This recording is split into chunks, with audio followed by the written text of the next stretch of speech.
और उनकी शान तो ये है कि खाते हैं तेरे दर का, पीते हैं तेरे दर का, पानी है तेरा पानी, दाना है तेरा दाना। अब गुफ्तगू के आगाज से कब्ल मौजू के तहत इंतहाई मोहब्बत और अकीदत के साथ जितनी ज़ोर से आप नारे लगा रहे थे उससे कहीं ज़्यादा तेज़ आवाज़ में दुरूद पाक पढ़ना है। पढ़िए बाबाज़ बुलंद, अल्लाहुम्मा सल्ली अला सय्यदिना व शफीना व नबीना मौलाना मुहम्मदिन मअदिनिल जूदी वल करम व आलिहि व अस्हाबिहि व बारिक व सल्लिम सलातुम व सलामन अलैका या रसूल अल्लाह सल्लल्लाहु तआला अलैहि वसल्लम। सुनाने अपनी बर्बादी के अफसाने कहाँ जाते। बस जाग करके थोड़ी देर गुफ्तगू सुन लें। सुनाने अपनी बर्बादी के अफसाने कहाँ जाते, तेरा दर छोड़ कर ख्वाजा ये दीवाने कहाँ जाते। तेरा दर छोड़ कर ख्वाजा ये दीवाने कहाँ जाते, हमेशा भीख हमने तो इसी चौखट से पाई है। अगर सच्चाई हो तो फिर सब बोलें, वरना फिर अपनी ज़बान बंद रखें। बोलेंगे तो ख्वाजा गरीब नवाज की तवज्जो ज़्यादा होगी। बोलने का मतलब ये होता है, मैं समझा दूं, बोलने का मतलब ये होता है कि ये कोई नहीं कह सकता हमारे नबी को हमारी खबर नहीं है कोई जो ये कह दे खबर नहीं है। सबका एतकाद और ईमान ये है, नबी चाहे तो एक नज़र उठा दें तो पूरी बस्ती को देख सकते हैं। ठीक है, तो फरमाया गया कि उनकी तवज्जो अपनी तरफ करने के लिए सरकार के नाम के नारे लगाए जाते हैं और रब की जात को अपनी तरफ मुतवज्जो करने के लिए उसकी तस्बीह बयान की जाती है और उनकी महफिल में बैठ करके गरीब नवाज को मुतवज्जे करने के लिए उनके नाम की सदाएं लगाई जाती हैं। थोड़ी सी बातें जरा संजीदगी से सुन लें। जवानों बुजुर्गों ने कहा है जोश जरूरी है, लेकिन जोश के साथ होश भी जरूरी है। एक साहब बयान कर रहे थे, मेरे हुसैन का सर कटा, सर तन से जुदा हुआ, शहादत पाई। तो नीचे से दूसरा बोला वाह वाह सुभान अल्लाह, क्या कह दिया। तो जरा ध्यान रख के बोला करें, कहाँ हमें सुभान अल्लाह कहना है, कहाँ अल्लाहु अकबर कहना है। ये बहुत ज़्यादा ज़रूरी है, इसका बैलेंस रहना चाहिए। हाँ, जज्बा खूब है। मैंने आपको सुना, आपके माइक की आवाज़ इतनी वहाँ नहीं जा रही थी कमरे तक जितनी आप लोगों की बगैर माइक के जा रही थी। हाँ, अल्लाह सलामत रखे। अगर किसी का गला बैठ भी जाए ना आज की महफिल में, तो सुबह को जाके माँ के कदम चूम लेना और कहना माँ तेरे दूध का असर था कि आज मैं अपनी आवाज़ मुस्तफ़ा के जिक्र के नाम करके आ गया। इलेक्शन आएगा, लोग रैलियों में नारे लगाएंगे, गले बैठ जाएंगे। नतीजा याद रखना, यहाँ भी रुसवा होंगे, वहाँ भी रुसवा होंगे, मगर नबी की महफिल में नारे लगाओ, खुदा की कसम यहाँ भी चेहरे मुस्तफ़ा के इश्क के नूर से चमक जाएंगे और कब्र में भी चेहरे मुस्तफ़ा के करम से चमकने लग जाएंगे। हाँ, अगर आवाज़ नाम करनी है जवानों तो मुस्तफ़ा के नाम करो। अगर ज़िंदगी की ये धड़कने नाम करनी है ना तो अपने नबी के नाम करो। तो जवानों बदलो तरीक़े अपने और बात समझ के बोला करो। अल्लाह करे, बस मैंने जो इरादा किया है मैं अपने मौजू पर खरा उतरने की कोशिश करता हूँ। अल्लाह मुझे मेरे मौजू का हक अदा करने की तौफीक अता फरमाए। सुनाने अपनी बर्बादी के अफसाने कहाँ जाते, तेरा दर छोड़ कर ख्वाजा ये दीवाने कहाँ जाते, हमेशा भीख हमने तो इसी चौखट से पाई है। हम अपना दामने उम्मीद फैलाने कहाँ जाते, हम अपना दामने उम्मीद फैलाने कहाँ जाते। और फिर क्यों ना मांगे तेरी चौखट से, तू तो उस जात का शहजादा है जिसके बारे में बरेली के इमाम ने कहा है। आला हजरत इमाम इश्क मोहब्बत फरमाते हैं कि हाथ जिस्म तो उठा गनी कर दिया, मौजे बहरे सखावत पे लाखों सलाम। और जब उनकी दरिया दिली देखी और उनके नवाजने का अंदाज देखा, फरमाने लगे अल्लाह अकबर, कौन देता है देने को मुंह चाहिए, देने वाला है सच्चा। अरे बोल दो भाई, देने वाला है सच्चा हमारा नबी, जिसे बोलने में टेंशन हो ये पैसे ले जाए लेकिन बोले जरूर। हाँ, ये तबर्रुक है, हमें मिल जाए या तुम्हें मिल जाए। ठीक है, बोले जरूर। तो उस शहजादे की आज बात शुरू करने लगा हूँ। कारी साहब क़िबला तशरीफ ले आए हैं, इनकी मोहब्बत पे हाजिरी का शरफ मिला है। यकीन जानिए बड़ी मसरूफियत है। रमज़ान के महीने की पहली तारीख तक फुर्सत नहीं है, एक दिन की भी। बस अल्लाह ताला हिम्मत भी दे, ताकत भी दे, जुर्रत भी दे। और बस साहिबो मैं सफ़र का आगाज़ करता हूँ। क़िबला बस अब उठ के तो नहीं जाएंगे इंशाअल्लाह? हाँ, अल्लाह सलामत रखे। और आप लोग भी उठ के नहीं जाएंगे थोड़ी देर? अल्लाह सलामत रखे। जो जलसा देखने आए थे वो देख के जा चुके हैं, और जो सुनने आए हैं वो अभी तक बैठे हुए हैं। देखिए मत, ये अब नहीं टूटेगा, ये अब नहीं टूटेगा। हम माइक रात दिन ठीक करते हैं, आपके जलसे कभी कभी होते होंगे। यहाँ 365 दिन में कम से कम 400 तकरीरें करनी रहती है। खैर तवज्जो कीजिए, नुकसान होना तो हो गया, और गुस्सा थोड़ा कंट्रोल में रखा करें। हाँ, हो सकता है कभी शेर से सवा शेर से पाला पड़ जाए, कभी ज़मीनें बेच के भी पीछा नहीं छूटता है। मेहरबानी करें और थोड़ा हिसाब से बात किया करें। मुझसे तकलीफ पहुंची, मैं माजरत चाहता हूं, और आपसे मुझे तकलीफ पहुंची है, मैं अल्लाह रसूल की रज़ा के लिए माफ़ करता हूं। बस बहरहाल मेहरबानी करें, हम मुसलमान हैं और मुस्तफ़ा के उम्मती हैं, आपस में प्यार मोहब्बत से बात किया करें। ज़रा झूम के दरूद पाक पढ़िए, सल्लल्लाहु अलैहि नबी लुम्मी वालिही सल्लल्लाहु तआला अलैहि वसल्लम, सलातुन व सलामुन अलैका या रसूल अल्लाह सल्लल्लाहु तआला अलैहि वसल्लम। संजर की ज़मीन है, बस्ती है, लोगों का उसूल है कि वहां के सारे लोग रात को तहज्जुद पढ़ा करते थे। जिस बस्ती में गरीब नवाज पैदा हो, कोई बस्ती हमारे जैसी तो नहीं होगी ना, फिर वो बस्ती भी अल्लाह वालों की रही होगी। कितनी शान वाले लोग थे। हर इंसान जो कलमा पढ़ने वाला था रात को उठ के तहज्जुद पढ़ता था। हाँ, हर इंसान का दस्तूर था, तहज्जुद पढ़ने के लिए उठते थे। एक दिन ना रात को तहज्जुद पढ़ने के लिए उठे, तो जो पहले शख्स की आंख खुली ना, उसे आसमान पे सफेदी दिखाई दी। घड़ियां आज हैं, उस वक्त घड़ियां नहीं थी। 800 साल पुरानी बात करने लगा।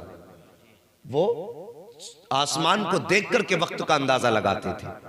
आसमान पे सफेदी फैली, उसकी आह निकली, कहने लगा अफसोस आज तहज्जुद की नमाज कज़ा हो गई। जैसे वो उठा, दूसरा उठा, उसने भी सफेदी देखी, उसको भी यही एहसास हुआ कि तहज्जुद की नमाज कज़ा हो गई है। अब आगे बढ़े, चौराहे पे पहुंचे, कहा क्या बात? का अफसोस आज तहज्जुद की नमाज छूट गई। कहा क्यों? का देखते नहीं हो सुबह सादिक हो गया, सुबह सादिक तुलू हो चुकी है, ये रोशनी सुबह सादिक की है। अब तहज्जुद की नमाज नहीं पढ़ी हमने। वो दोनों बातें कर रहे थे। लोग दर्जा बदर्जा तरतीब बतरतीब उठते रहे, बातें करते रहे। घर से निकले मस्जिद की तरफ। जब मस्जिद की तरफ आए ना, तो रास्ते के अंदर अल्लाहु अकबर, मेरे गरीब नवाज आपके वालिद गिरामी सर सैयद गयासुद्दीन रहमतुल्लाहि ताला अलैहि से मुलाकात हो गई। गरीब नवाज के वालिद गिरामी से मुलाकात हो गई। आपने लोगों के चेहरे देखे, देख के कहने लगे बात क्या है? कहने लगे हजरत जी क्या बताएं, आज तहज्जुद की नमाज न मिल सकी। का किस लिए? कहा देखो फजर तुलू हो चुकी है, आसमान पर सवेरे के निशान नजर आ रहे हैं, ये सफेदी है, सुबह सादिक की है। आप मुस्कुराए, फरमाया अभी फजर तुलू नहीं हुई है। कहा हजरत जी अगर फजर तुलू नहीं हुई है तो बताओ ये आसमान पर सफेदी कैसी है, ये रोशनी कैसी है? आप मुस्कुरा के फरमाते हैं शायद तुम्हें पता नहीं है, आज मेरे घर के अंदर एक शहजादा पैदा हो चुका है जिसकी पैदाइश की वक्त से आसमान पर सफेदी है। और कहा तुम क्या जानो, ये आसमान तो कुछ भी सफेद नहीं है। अगर रोशनी देखनी है तो गयासुद्दीन के आंगन में देखो, जब से बेटा पैदा हुआ है सारी दीवारों से नूर छन छन के बरसने लग गया। वाह वाह वाह, सुभान अल्लाह सुभान अल्लाह, जिंदाबाद। सरकार ख्वाजा गरीब नवाज की पैदाइश हुई। इतने हसीन थे, इतने हसीन थे कि आपके चेहरे का नूर पूरे घर में बिखरा हुआ था। अल्लाह अकबर, इतने हसीन पैदा हुए। वालिदा अपने शोहर से कहने लगी मेरे सरताज बताओ तो सही इसका नाम क्या रखना है? सरताज कहने लगे मैं भी ये सोच रहा हूँ। आप कहने लगे क्या रखें क्या रखें? खातून कहने लगी मेरे ख्वाजा गरीब नवाज की अम्मी नाम था उम्मुल वरा और मशहूर थी माहे नूर के नाम से। ये याद रखना, अपने माँ बाप का नाम याद है तो फिर ख्वाजा पाक के माँ बाप का नाम याद भी होना चाहिए। उम्मुल वरा नाम मशहूर थी मागे नूर के नाम से। अल्लाह अकबर कहने लगी कितनी प्यारी बात है, जरा दिल पे लिखना। कहने लगी परेशान क्यों होते हो? कहा नाम क्या रखें? कहा एक बात बताऊं? कहा क्या? जब ये बेटा मेरे शिकम में था ना, मेरे ख्वाब में बड़े बड़े बुजुर्ग आते रहे और कहा करते थे खातून अल्लाह तेरे शिकम को भी हसन करे, तेरे आने वाले बेटे को भी हसन कर दे। अल्लाह अकबर कहती है एक बार की नहीं है, बार बार की बशारतें हैं। आप मुस्कुराए फरमाते फिर आज से हमने अपने बेटे का नाम हसन रख दिया है। सरकार ख्वाजा गरीब नवाज का नाम क्या है? हसन। असल नाम क्या है? हसन नाम है आपका, हसन संजरी। अल्लाह अकबर। वक्त बदला, वक्त गुजरता गया, बाप से अपने कुरान सीखा आपने, और कुरान इतने खूबसूरत लहजे में पढ़ते थे आप कि जब आप कुरान पढ़ते थे तो हवाएं थम जाया करती थी, परिंदे ठहर करके आपकी तिलावत सुना करते थे। अल्लाह अकबर। उम्र शरीफ 14.5 बरस की हुई, बाप का साया सर से हटा। और याद रखना लोगों, जब अल्लाह किसी को रुतबे बुलंद देता है ना, तो फिर बचपन से आजमाइशें भी दिया करता है। 14.5 साल की उम्र शरीफ वालिद का इंतकाल हुआ। विरासत में आपको एक पंचक्की मिली और एक बाग मिला। आप कोई सोने के बर्तनों वाले घर में पैदा नहीं हुए थे। हाँ, रब ने महबूब की सुन्नत अदा कराते हुए किसी अमीर घराने में नहीं बल्कि साबिरों के घराने में पैदा फरमाया था। मेरी बात समझ में आ रही है आपके? कैसे घराने में? कुछ लोग बोले, जरा सारे बोलो, किस घराने में? साबिर घराने में आपको पैदा फरमाया। आपके हिस्से में पंचक्की और एक बाग आया। आप क्या करते थे ना, बाग में आप बैठ जाते, काम करते रहते, कुरान पढ़ते रहते। आप झूम करके कुरान पढ़ते बैठ जाया करते, परिंदे आते कुरान सुनते। कई बार ऐसा हुआ कि सरकार गरीब नवाज 14.5 साल की उम्र के बाद 15वें साल में चल रहे हैं, कुरान पढ़ रहे हैं। क्या देखते हैं? बाग में खुद ब खुद सफाई होती जा रही है, खुद ब खुद पंचक्की चलती जा रही है। कई दिन हो गए देखते देखते। एक दिन गरीब नवाज के दिल में ख्याल आया, मोइनो आप कहते हैं हसन जरा देख तो सही, ये पानी कहां से चल रहा है, ये चक्की क्यों घूम रही है, आखिर कौन है जो बाग में सफाई करता है? पत्ता टूट के गिरता है, इससे पहले उठा लिया जाता है, आखिर सफाई करने वाला कौन है? आप बाग की तरफ बढ़े और जाने के बाद कहा दोस्तों, अपने दोस्त से चेहरा नहीं छुपाया जाता है, जरा चेहरा तो दिखाओ, तुम हो कौन जो मेरे बाग में काम करते हो? इतना कहना था, 4 चेहरे निगाहों के सामने आए, बड़े अजीब चेहरे थे। आपने फरमाया कौन हो? लेकिन किसी को उन्होंने उनसे डराया नहीं। आज कुछ भी नहीं होता थैले में, फिर भी कहता जिन्न ताबे है, ज्यादा बोला तो घर तबाह कर दूंगा तेरा। है कुछ भी नहीं, अपने पल्ले कुछ नहीं, दूसरों के दर बदर भीख मांग के खा रहा है, और दावे इतने बड़े पता नहीं 4 रखता हूं थैले में। सलीका सीख मेरे गरीब नवाज की चौखट से। उम्र 14 साल है, नौकरी जिन्नात कर रहे हैं। आपने कुछ नहीं कहा था, आप अपने काम में मसरूफ हो गए। अल्लाह अकबर। इल्म दीन सीखा आपने। इल्म दीन सीखने के बाद अल्लाह अकबर, उससे पहले की कहानी बताऊं। आप अपने बाग में बैठे थे, वो आपके बाग के अंदर एक बुजुर्ग नाम हजरत इब्राहिम कुंदूसी रहमतुल्लाहि ताला अलैह, ये मजसूब आदमी थे। आपके बाग में आए, जैसे आके बैठे, मेरे गरीब नवाज से कहते हैं बेटे भूख लगी है। अल्लाह अकबर। आता है फकीरों पे उन्हें प्यार कुछ ऐसा, खुद भीख दें और खुद कहें मंगते का भला हो। आके कहते हैं बेटे भूख लगी है। गरीब नवाज कहते हैं अच्छा बाबा जरा ठहर जाइए। उन मजूब को बैठाया, आप बाग में गए, पके हुए अंगूर का एक गुच्छा लाए, ला करके रखा, एक एक अंगूर धो के बुजुर्ग को देते जा रहे हैं, खिलाते जा रहे हैं। आज किसी के आम के बाग में कदम रख देना, हम नहीं जानी, अगर टांगों पे लठ न मारा तो फिर कहना मौलवी तू गलत कह के गया था। ये आज की कंजूसी है। और उनके घर की सकाफत देखो, एक ही बाग है। आके कहा बेटे भूख लगी है, जो सबसे पका गुच्छा था वो लाए हैं, एक एक अंगूर खिलाते जा रहे हैं। मजूब कहते हैं बेटे तुम्हारा नाम क्या है? इतना सुना आप फरमाते हैं मुझे हसन कहा जाता है। कहा किस घराने से ताल्लुक रखते हो? आप कहते हैं मेरे बाप भी सैयद है, मेरी माँ भी सैयद है, माँ हसनी सैयद है, बाप हुसैनी सैयद है। इतना कहा था, कहते ठहर जाइए। अल्लाह अकबर। जो हाथ में अंगूर था बुजुर्ग के, ठहर जाता है हाथ, उसके बाद आपने अपनी जेब में हाथ डाला, आधी रोटी का एक टुकड़ा निकाला। निकालने के बाद कहते हैं आज हसन मेरी तलाश मुकम्मल हो चुकी है। इतना गरीब नवाज सुन के कहते बाबा कहना क्या चाहते हो? कहते तुम नहीं जानते हो, जो मेरे पीरो मुर्शिद थे मुझे उन्होंने एक रोटी अता फरमाई थी और कहा था आधी रोटी पूरी जिंदगी तुझे खानी है और ये आधी रोटी तेरे पास अमानत के तौर पे रहेगी। जैसी इतनी बात कही है का हजरत अमानत किसकी? का मेरे मुर्शिद ने कहा था सुनो, जब तुम अपने सफर पे होगे तुम्हारी मुलाकात एक बच्चे से होगी जिसका नाम हसन होगा, वो खानदान सादात से होगा। अल्लाह अकबर का जब उससे मुलाकात हो जाए तो आधी रोटी उसको दे देना। इतना सुना गरीब नवाज कहते हैं बाबा इस रोटी से होगा क्या? फरमाते ये तो तुम जानो और देने वाला जाने, पहुंचाना मेरा काम था। गरीब नवाज ने वो हाथ में रोटी ली है, कहा हजरत जी खाना कब है? कहा अभी खा लो। मेरे गरीब नवाज ने एक लुकमा तोड़ा है, जैसी वो लुकमा हलक के अंदर गया है दिल की दुनिया बदल जाती है। बस अब एक ही धुन थी कि कोई ऐसा मुर्शिद मिल जाए जो खुदा तक पहुंचा दे,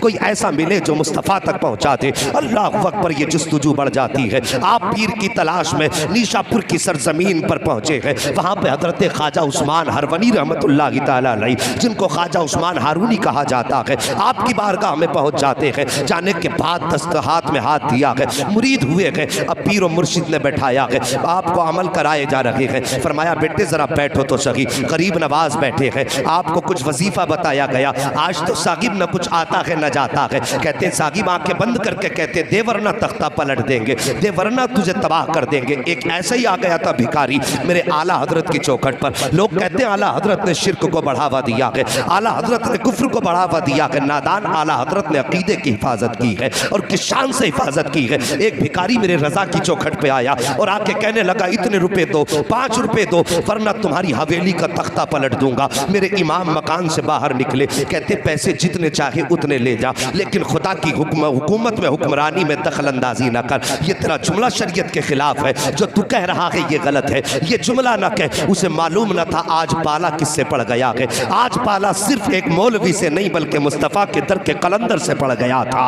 आप फरमाते हैं ये जुमला ना कह, बल्कि जितने चाहे पैसे ले ले। उसने कहा पैसे 10 देता है तो दे वरना हवेली पलट दूंगा। माँ ने अंदर से आवाज दी ये बेटे भिखारियों के मुंह नहीं लगा करते हैं, फकीरों के मुंह नहीं लगा करते हैं। ये बेटे जितने मांगता है उतने दे दे। आप फरमाते हैं माँ इसका जुमला मेरे मुस्तफ़ा की शरीयत के खिलाफ है। अहमद रजा देने को हवेली दे देगा लेकिन नबी की शरीयत के खिलाफ अगर कोई एक भी जुमला बोलेगा अहमद रजा उसे गवारा नहीं कर सकता है। अभी ये बातें हो रही थी कि सरकार मुफ्ती आजम हिंद के बचपन का जमाना था। आप छत के ऊपर टहल रहे थे, अचानक पैर फिसला, सर के बल जमीन पे गिर जाते हैं। आपकी वालिदा की चीख निकल जाती है। माँ कहती है अहमद रजा मैंने तुमसे कहा था बेटे फकीरों से उलझा नहीं करते, देखो तुम्हारा बेटा छत से गिर गया है। इतना सुनना था। मेरे इमाम कहते हैं ए माँ ये तो एक मुस्तफ़ा रजा है, अगर मुस्तफ़ा की शरीयत के लिए 1000 मुस्तफ़ा रजा हो तो सबको कुर्बान कर दूंगा, लेकिन शरीयत का सौदा नहीं कर सकता हो। इतना कहना था।